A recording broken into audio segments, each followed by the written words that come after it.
You know, many of us struggle to find a good morning routine. But for a Velva resident, it's simple. Fixing airplanes is how he gets his day started.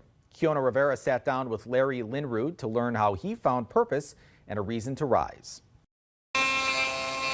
Larry Linrud has spent a lot of his 78 years on Earth around airplanes. That's where the oil is stored. Linrud was an aerial sprayer, a farmer, and an Army veteran. Now he's turned his hobby of restoring airplanes into a lifestyle. You have to have a reason to get up in the morning. I asked Linrud what was his routine like, but he says there isn't one. He says when you're doing this kind of work, everything is different. Some days I accomplish quite a bit, and some days I don't accomplish much of anything. In his 20s, Linrud bought a wrecked airplane and decided to learn how to put it together to start his aerial spraying business. Fast forward to now, he's built helicopters along with a couple other planes. It's a fabric.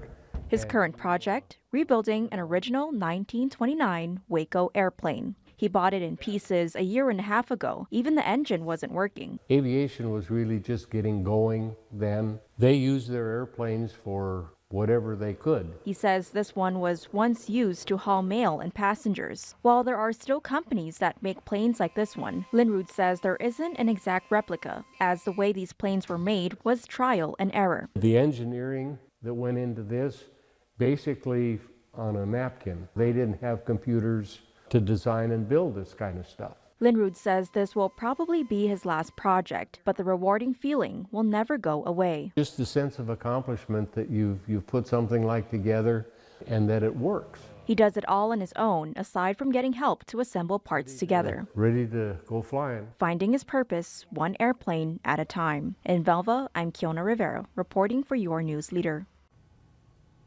Linrud says he's on the final stages of finishing up the plane. Once it's done and inspected by a certified mechanic, Linrud will do a fly test and then it'll be up for sale. One of his other recent projects is displayed in a hangar at the Dakota Territory Air Museum in Minot called the 1928 Travel Air. Very cool.